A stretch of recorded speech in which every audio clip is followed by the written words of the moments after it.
Hello guys, स्वागत है आप लोगों का आज की हमारी नई वीडियो में। तो कैसे हो आप सभी? होप सो आप सभी अच्छे होंगे।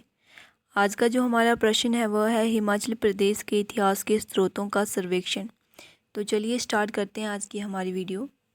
हिमाचल प्रदेश के इतिहास में लिखने वालों के लिए जिस विशेष कठिनाई का सामना करना पड़ता है वह है संबंधित ऐतिहासिक सामग्री का अभाव, अर्थात सार्वजनिक घटनाओं का विवरण तथा उसके घटने की तिथियाँ।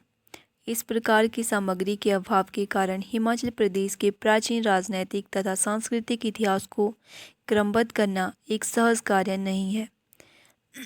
फिर भी कुछ अल्प सामग्री इस क्षेत्र के इतिहास पर प्रकाश डालने में सहायक है। सबसे पहले हम बात करेंगे संस्कृत साहित्य। इसके अंतर्गत धार्मिक तथा अन्य साहित्य आता है। ऋग्वेद प्राचीनतम धार्मिक पुस्तक है। यह पुस्तक ईसा के 1000-1500 वर्ष पूर्व हिमाचल प्रदेश के आंचल में पनपी आर्यपूर्व संस्कृति पर प्रकाश डालती है। पुराण विशेषकर विष्णु पुराण, मार्कंडेय पुराण, स्कंद पुराण आदि इस क्षेत्र के भूगोल तथा निवासियों के जीवन का उल्लेख करते हैं। महाकाव्यों में रामायण, महाभारत और बृहद संहिता, क्षेमेंद्र की जो बृहद संहिता है आदि ग्रंथों में इस क्षेत्र के मूल निवासियों के बारे में पर्याप्त वर्णन मिलता है। अन्य संस्कृत ग्रंथों में पाणिनि की अष्टाध्यायी, कालिदास के नाटक रघुवंशम, विशाखदत्त का देवी चंद्रगुप्तम व मुद्रा राक्षस, कल्हण की राजतरंगिणी आदि में अनेक प्रकार से यहाँ के लोगों के सामाजिक, राजनैतिक और आर्थिक जीवन का विस्तृत वर्णन मिलता है।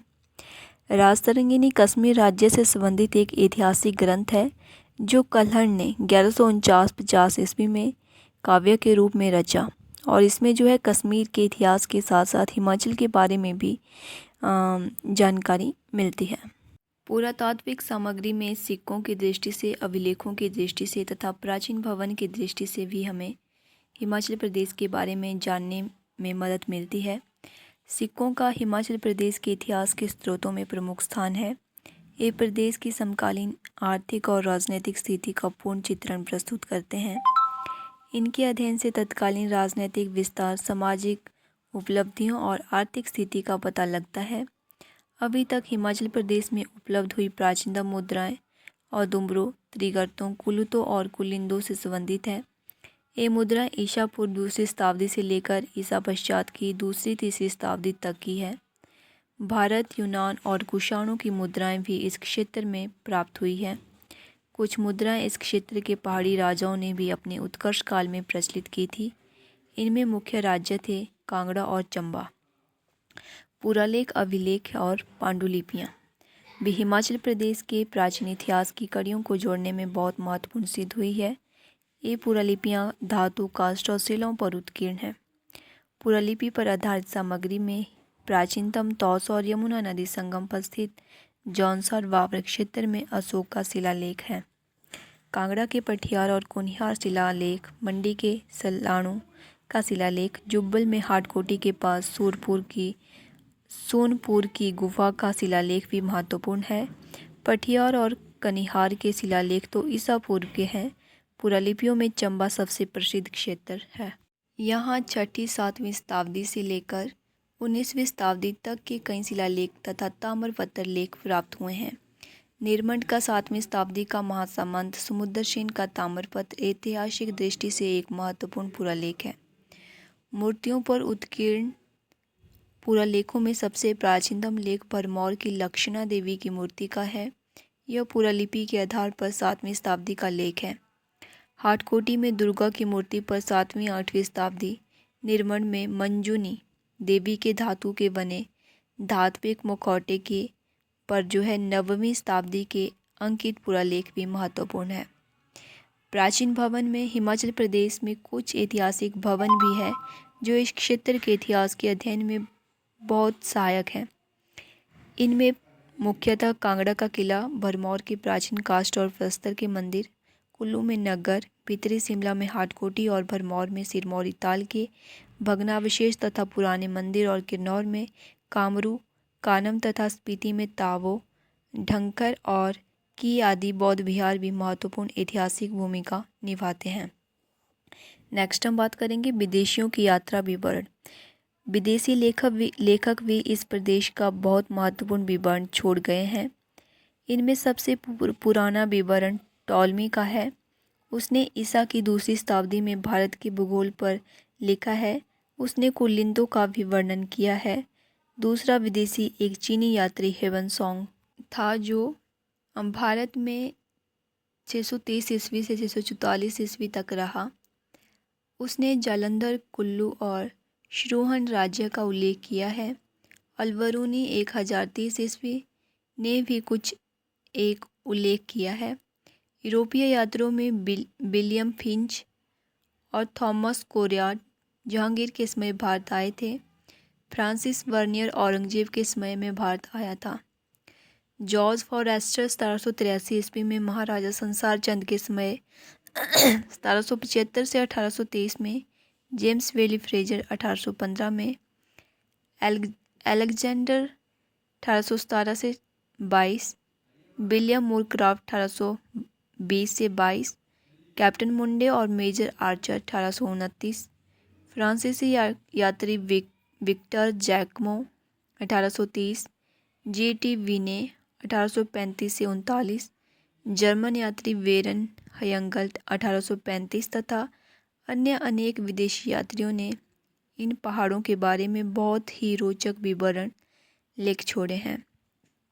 वंशावलियाँ हिमाचल प्रदेश के इतिहास का एक और महत्वपूर्ण स्रोत है। यहाँ के प्राचीन राजाओं, राणाओं तथा ठाकुरों की वंशावलियाँ प्राचीन काल से ही राज परिवारों तथा सामंत परिवारों में एक ही प्रथा चली आ रही थी कि वे अपने परिवार में हुए व्यक्तियों का बड़े संयम तरीके से रिकॉर्ड रखते थे। यह रिकॉर्ड वंशावलियाँ कहलाती थी। इन्हें राजगुरु या राजपुरोहित लिखते थे। वंशावलियों के अतिरिक्त कई राजाओं ने संस्कृत, हिंदी, उर्दू और अंग्रेजी में अपने अपने राज्यों के इतिहास भी लिखवाए। लोक गाथाएँ भी किसी सीमा तक यहाँ के इतिहास पर प्रकाश डालती है। ये लोक गाथाएँ लोगों तथा विशिष्ट नायकों का यशोगान करती है। अंततः यहाँ की परंपराएं भी विगत राजनीतिक और अन्य घटनाओं का अवलोकन कराती है। इनमें अधिकांश ऐसी है जिन पर निश्चित रूप से विश्वास किया जा सकता है। प्रागैतिहासिक काल की बात करें तो पाषाण काल और हड़प्पा सभ्यता इसमें हम पढ़ेंगे। बैरन ने सबसे पहले यह सुझाव दिया था कि मध्य उषाकालीन युग के लगभग अंत के 10 लाख वर्ष पहले मानव और हिमालय एक साथ ही अस्तित्व में आए। डॉक्टर राधा कुमुद मुखर्जी के मतानुसार आदि मानव पंजाब और शिवालिक पर्वत की ऊंची भूमि पर विकसित हुआ होगा। मानव जीवन का अस्तित्व उन गोल गोल पत्थर के टुकड़ों की प्राप्ति से प्रमाणित होता है जो शिवालिक की पहाड़ियों में प्रथम आंतरिक हिम युग और द्वितीय हिमपात युग के प्रारंभ के समय के पाए जाते हैं। हड्डियाँ उत्तरी हिमालय में काफ़ी मात्रा में मिली है, अतः यह अनुमान लगाया जा सकता है कि यहाँ मानव का उद्भव हुआ होगा। नालागढ़ में ओलफ प्रूफर ने 1951 में सतलुज की सहायक नदी सिरसा के हिमालयोत्तर पहाड़ी पर जब खुदाई की तो वहाँ के औजार गोल पत्थर के बने मिले हैं। 1955 में बीवी लाल ब्रजवासी लाल ने कांगड़ा की व्यास और पानगंगा की तलहटियों में आदिमानव काल के औजार प्राप्त किए। उन्होंने गुलेर, हरिपुर और ऐसे ही 5 अन्य स्थान देखे। 2 पत्थर की हस्त कुठारें ऐसी थी जो मद्रास से प्राप्त कुठारों के आकार प्रकार की थी। डॉक्टर जी सी महापात्र ने उत्तर पाषाण काल के कोई 500 से अधिक अवशेष ढूंढे। इन अवशेषों में अधिकांश उत्तर पाषाण कालीन कुठार, चकमक की कतरनों के उपकरण आदि मिले हैं। श्री कृष्णा स्वामी तथा अमलेदु गुहा को भी सतलुज के बिलासपुर क्षेत्र में खोज करते समय ऐसे ही उपकरण प्राप्त हुए। 1974 में भारतीय भूवैज्ञानिक विभाग के पी.सी. खन्ना और दक्षिण कॉलेज के professor Ravi Joshi, doctor N.S. Rajguru आदि ने सिरमौर जिला में मार्कंड नदी घाटी के सुकेती क्षेत्र में खोज करके आदि मानव के पत्थरों के उपकरण प्राप्त किए हैं। ये उपकरण ऐसे ही हैं जैसे कि सिरसा सतलुज नदी घाटियों में पाए गए थे। हड़प्पा इंडस सिविलाइजेशन रोपड़ और कोटला निहंगखा। रोपड़ में ताम्र युग से भी प्राचीनतम अर्थात नवपाषाण युग की सभ्यता के प्रमाण प्राप्त पाए जाते हैं। कोटला निहंग के अवशेषों से ऐसा प्रतीत होता है कि यहाँ हड़प्पा संस्कृति के लोग रोपड़ की अपेक्षा पहले आकर बसे थे। यहीं से ये लोग शिवालिक पहाड़ियों के आंचल में होते हुए सरस्वती यमुना नदियों की ओर बढ़े, जिसका पता इस भाग में मिले भूरे रंग के मिट्टी के चित्र बर्तनों से लगता है। वनस्पति विकास शास्त्री कहते हैं गेहूँ सबसे पहले हिमाचल और हिंदकुश की तलहटी में पंजाब के किसी स्थान पर उगा या उगाया गया था। देवदार का वृक्ष ऊंचे पहाड़ों पर होता है। हिमाचल से इतनी दूरी पर स्थित सिंधु तथा हड़प्पा सभ्यता के नगरों में देवदार की लकड़ी का पाया जाना इस बात का संकेत करता है कि इन नगरों का पर्वतीय प्रदेशों के साथ व्यापारिक संबंध था। सन 1964 में शिमला जिला की तहसील रोहड़ू में पब्बर नदी के किनारे चिड़गांव के लिए मोटर सड़क बनाते हुए जब एक खेत को 8-9 फुट नीचे खोदा गया तो उसकी तह से 8 गुणा 8 गुणा 3 आकार की ईंटों की प्राप्ति हुई। वहीं पर वर्षा होने के बाद कुछ खिलौने मिले। इन खिलौनों में 2 मिट्टी के बने हुए बैल और 2 बैलगाड़ी के पहिए हैं। बैल के खिलौनों का गंधा वैसा ही था जैसा इंडस सिविलाइजेशन से प्राप्त हुए थे।